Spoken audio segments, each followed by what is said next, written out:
Broadcasting from the business capital of the world, this is the Podcast Business News Network. Hello and welcome to the show. We are joined by a very special guest today, Kristen Wray. Excited to have you here. You are a Reiki master and you help so many people with your especially virtual Reiki sessions. So please say hello and introduce yourself to everyone today.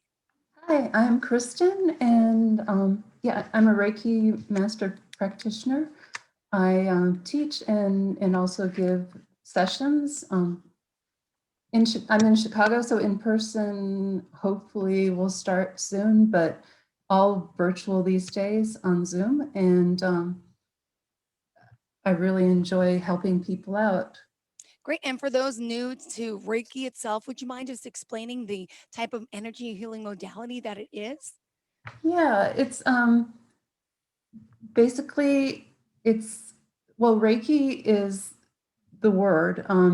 It's an energy that's in our body. It's the light source everybody has, and everybody can do Reiki.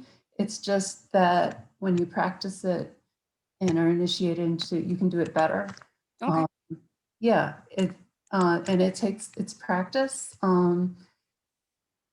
When I work on somebody, it's about grounding. It's about getting energies even in the body, balancing. I do a Japanese version, so we do use chakras, but they're a little bit different from the standard 7 Main. chakra. Right. And I do use those because it's a useful tool, but when I do a meditation, I usually use the more Japanese or Chinese version that would be more like Qigong or Tai Chi or Aikido, where you have the lower chakra, which is called the hara, and the heart chakra, and then what we would call the third eye, but it's called heavenly energy. So, yeah. So the types of things that Reiki can help us with are, you said, balancing out our energy sources, but what exactly? People that are having pain, discomfort, what sorts of things, even like past traumas in their lives can be cleared? Yeah, I mean, you have to do work around it in addition. And then a lot of times there's just this energy that's left, residual energies in our body. Our bodies remember so much.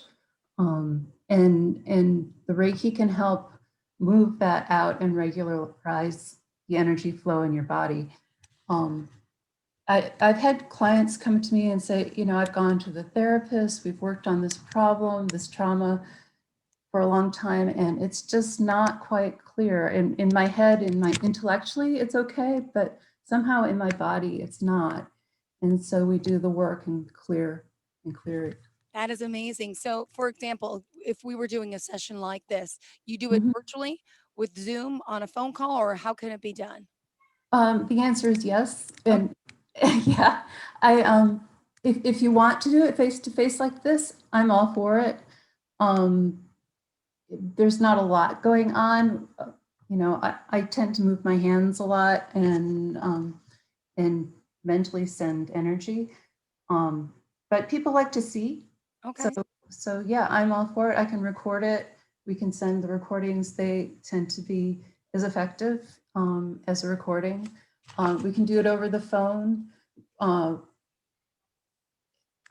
And also another way is just set up the appointment and then I would send energy at that time. Wow. Yeah. Can you tell me what brought you into this field? Give me a little bit of your background. I think it's important for us to get to know you. Yeah. There was a point that I guess after my father died and I'd come out of the worst of the grief part, it was still, I felt like I had all of this energy in my body and I needed to be able to have a way to get it out, like I was saying, and get the flow, because that was an event that really, it was a really tough I time. lost my mom 4 years ago to lung cancer. I understand the pain. Yeah. And plus I was the executrix, so I had to stay in it and finish the estate. So it was a long process. And then when everything sort of subsided and I relaxed, and there was still stuff, and I didn't know how to get it out. And so I went to an energy healer and he helped me with that. And then I learned to do it for myself, which I think is so important, that we learn to take care of ourselves. And yeah, I still go to that energy healer. It's it's sort of like there's always, when you're with somebody who vibrates at a little bit higher frequency, you vibrate at their frequency too. They bring you up, and so it's important to find somebody that you really resonate with, literally resonate with, and intellectually to work with. It took me a while. I really I enjoyed working with my first teacher, but he decided that teaching wasn't for him, and he went on to do other things, and so I had to find other teachers. And I've gone through like 3 or 4 lineages. I finally ended up with this last one that is more Japanese. He studied in Japan, so Wow. and he's always learning and researching, and it's really great for me because I continue to study with him and learn. And of course, I do other, I look at other sources too. So my style is mine. Okay. An important precept in Reiki is that being true to who we are and what we do. Now, is it important that your client comes to you and tells you some of their ailments or what they're feeling, or do you just get a sense of someone when you talk to them or correspond with them? How does that work? It's usually during the session. The way that a session would look is that we'd meet and we'd talk about what they were looking for from the session. And then we do the session. I'm very intuitive, so I'll start one place and then I'll end up someplace that I didn't expect. At the end, we'll reflect on what went on. I'll say, well, it felt like there was some energy blocks here or things like that. I'm not a doctor. I don't um, diagnose. You know, I I don't do that, but I can tell where things are. Sometimes I recommend that people go do something like go to the dentist or something like that. You could just feel it. So you're 'Cause also, I can, I didn't know you were an intuitive as well. When, yeah, when I did you realize can you feel had it. that were you younger when you noticed, or when you were older? My theory about that is that, well, I've always known that I had it, but I didn't know what it was. And when you don't know what it is, it can be really overwhelming. You pick up on other people's stuff and you don't know it's their stuff. You think it's yours. And it it's taken me a long time to be able to sift through that and be really um, grounded in who I am and what I'm doing and recognize other people's stuff. Because if you're not used to it, it's like, why am I so angry? And there's no reason for me to be angry. And it's, oh, that guy on the bus 2 seats over is angry. And Wow. yeah, yeah, it can. So, so I think as we're all intuitive, it's how much we practice and how much we can, take the time to recognize it. Got it. And some of us don't. I get it. I would be scared of it too, I think, I mean, I have dreams. Are dreams part of being intuitive, or do we all dream and it's just something normal for us? We all dream. I think our dreams do different things. I think there's sort of like a download from the day's activities. They can be planning for the future. And yeah, we can tune into those intuitive, uh, like future seeing dream things I don't know how to say it better than that. Yeah. Yeah, yeah. What else is it that you want to discuss today about your specific Reiki practice? I really love working with people. I do shares also, and we've been doing the virtual shares. It's where mostly Reiki initiated people, but it doesn't have to be. Some brave souls come to our, and it's not, we're open to them coming. It's not that, it's just them giving themselves permission to come. I'm sorry, I don't know what Reiki shares are. Right. I'm going to say, so we get together now on Zoom, but in person, we'll all get like 3 or 4 or 10 of us will get together and do Reiki together. And when it's on a virtual share, we just send each other Reiki energy. Got it. So it's like a circle with a lot of space in between us. Yeah.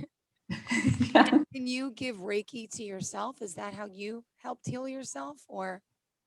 That and going to healers, but it's a practice for me every day. My practice includes things like chanting. There's Reiki chanting, hands-on healing. I do reading. I practice doing, different rituals that we do. So yeah, and I'm in contact with other Reiki people all the time. So yeah, it's a great way. We look for communities. People play sports in order to have community. They go to the gym. They have different hobbies that they get together with people and have community. And Reiki is a great way to do that too. Is it true you could actually put Reiki into your drinks, your food, energy? Is that something that can be beneficial to someone? Yeah, we do. I mean, I think I do it automatically. People, Okay. when you say made with love, that's it. That's got it. I have Yeah. a 4 and 6-year-old, so I get to make the lunch for the one who goes to kindergarten. So I pack it nicely. I feel like I'm making it with Reiki love, I guess. Yes. Yeah. Yeah. So yeah, it's like I said, everybody does it. It's like when your child skins his knee and only mom can help you with them with Yep. it. Yeah. Yeah. I mean, it's that energy. Mom's that type of band-aid in a sense. Uh-huh. Now, can Reiki help people that have suffered with past traumas? Could you give me some Definitely. examples? Yeah. A lot of times in a couple ways, when people have experienced trauma, not always, but a lot of times they become more anxious. And they also have these triggers that when an event reminds them of something that's happened in the past, and they go into the fight, freeze reaction, we can help short circuit that so it doesn't happen as much or as acutely or eventually at all, we hope. And that would be like working in the back of the head part here in the amygdala area. There's a lot of trauma there. We help with grounding, that's important. That people who are experiencing that reaction start, they can stop it. They can say, oh, that situation is like that situation, but it's not that situation. And maybe they can be a little bit calmer and practice that. I think practice is really important, to not go with a trauma reaction. It's like going over the edge. Yeah. And Well, so, I read about you helped work with rape victims. Is that true? yeah, yeah, yeah. That's trauma, right? I mean, Oh, that's huge, clearly, yeah. huge, huge. And actually, I started out doing, oh, well, they're sort of like it was a clinic, it was a Reiki clinic. Um, somebody, one of the counselors was a Reiki practitioner, and she organized a clinic, and put out some ads, and I answered the ad.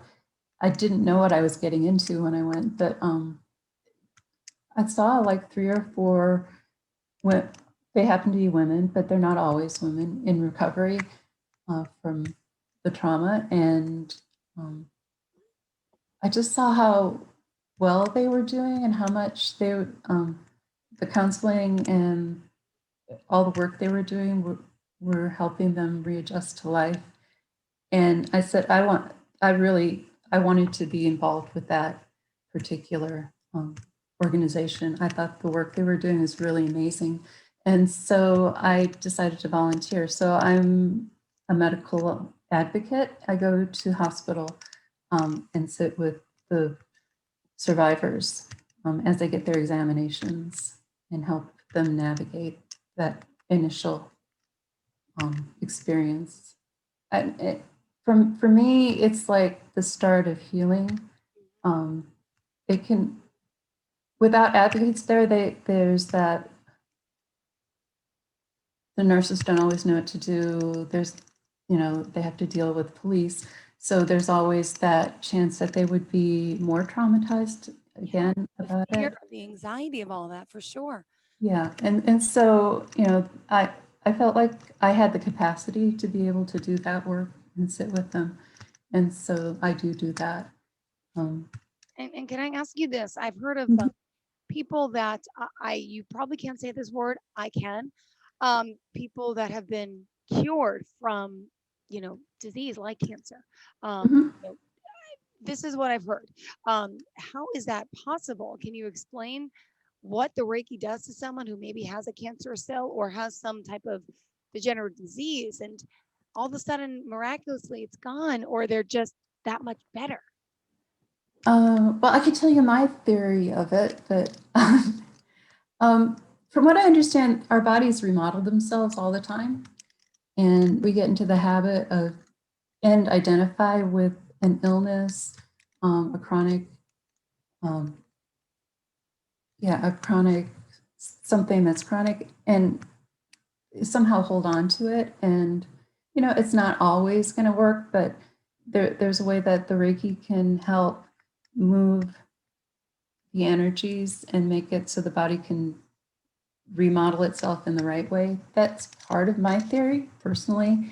um, I think part of it is just calming down, but I think the habitual ways that we are in the world, that we think that things always have to be the way they are, that Reiki can help and meditation can help make the space that we can see the difference of what our true self is and what the reality of the world is. And we can choose how we want to be in the world. Um, it's it's hard, it's faced with those things. I mean, I know anecdotal things people say about how if someone's on chemo, that it can lessen um, some of the symptoms, side effect symptoms. That's what I've heard. I haven't experienced it myself. So I think of it more as a complementary Yep. um, mode, especially since, and it helps with, and there's actually like NIH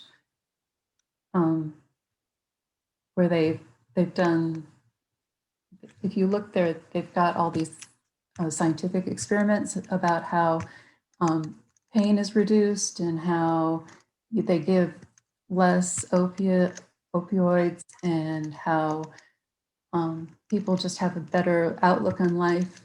Well, With the fact that it's now, can I say, more mainstream? I mean, Mhm. we're talking like the top hospitals around the world are recognizing Reiki as an energy healing modality. It's on when my mom was sick, and we're Yeah, in New York, right? So it was like Sloan Kettering and Columbia Presbyterian and all these amazing, the first class, world class hospitals were offering that on their website as an alternate form of healing. Was like, yes. wow, it's nice to see both communities coming together and knowing that there's scientific evidence in both that they both could help, which is beautiful.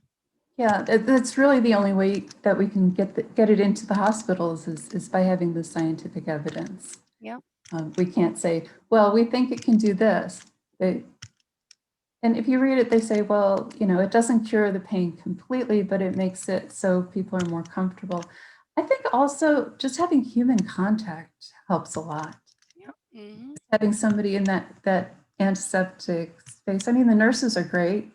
They do, but they do their job. They're busy. They have more than one patient, and then to have somebody come in and do Reiki and pay attention to them for a half hour, and they're just there. There's nothing else they have to do. They don't have to think about giving their next patient their medication. I think that's healing in and of itself. Yeah. And I also read that you're into meditation as well. Could you tell Mhm. me about meditation, the importance of that, and what would you do with one of your clients as far as do you meditate with them or teach them meditation practices?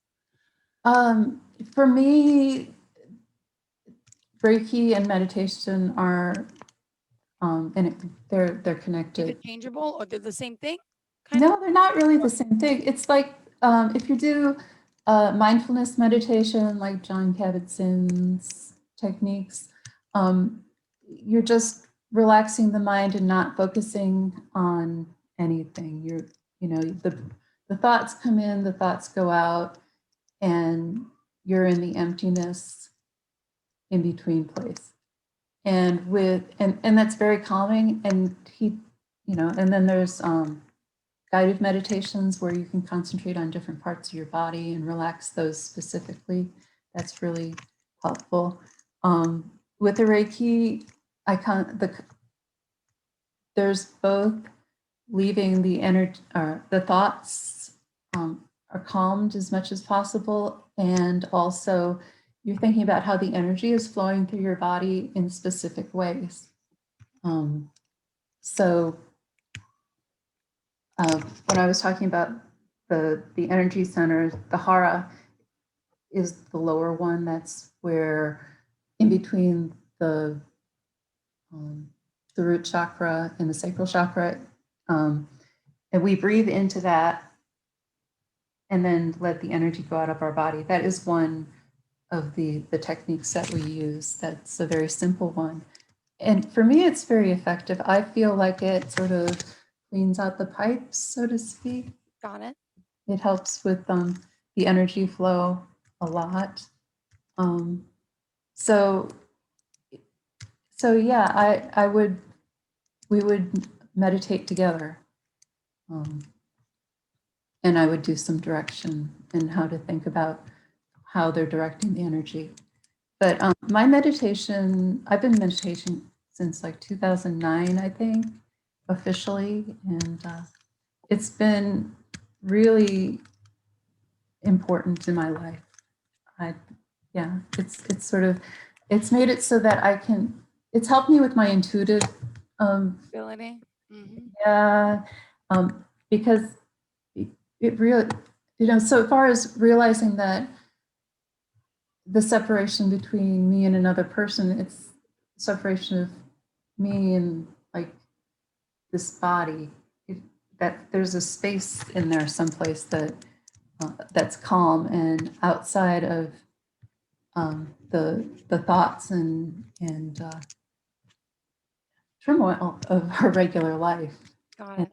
and that it's a place that I can go that's separate, that the turmoil can happen. It's okay. That's the way our lives are. But I have the ability to go down. It's, like in water, if you go below the surface. Yeah.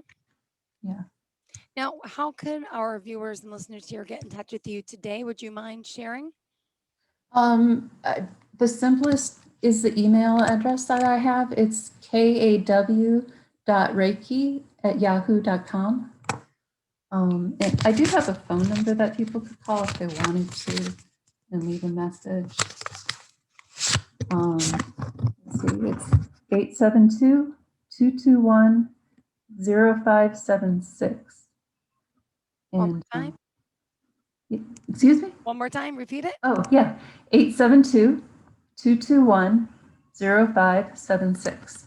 And Kristen Wray, let's spell it for them. It's KristenWray. Right. Are you on social media as well? Yes, I am on Instagram. It's Kristen Wray 123. Perfect. All right. So if anyone wants to get in touch with you, those are the ways. And in closing today, what did you want to leave for our listeners, Kristen? Just, take a breath and just be kind to yourself. You have a very calming way about you. And I feel as a mom of two and it's hectic and busy, I see a lot of that in you. And I'm sure you've been told that before, which could benefit so many of us. Calm. The energy, take the time to breathe and appreciate things. And I will do that this weekend. So it's a pleasure Great. getting to know you. Thank you so much for your time today. And I Thank hope you our so much. viewers reach out to you. Okay. Great. Thank you. Have a great Thank day. you. Everyone Bye. else, of course, more of the show is coming right up after the break. So don't go anywhere.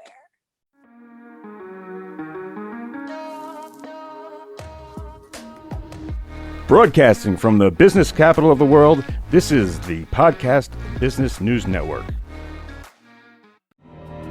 For nearly 2,000 severely injured veterans, everyday life has become filled with barriers. Day-to-day simple tasks can become pretty daunting. I have to carry my chair up 2 flights of steps or have somebody do it for me. What scares me the most is just the falling. When I'm struggling with my house, I think, to have that one great barrier just knocked down, it's crucial. Home for Our Troops is a wonderful nonprofit that builds a Mortgage-free, fully adaptive, handicap-accessible house. And there's no catch. It'll be our very first home that we've ever owned. This is a game changer. This is where your life begins again. We need you to join us in completing this important mission. Please visit hfotusa.org and help build homes and rebuild lives. Because of you, everything's going to be okay.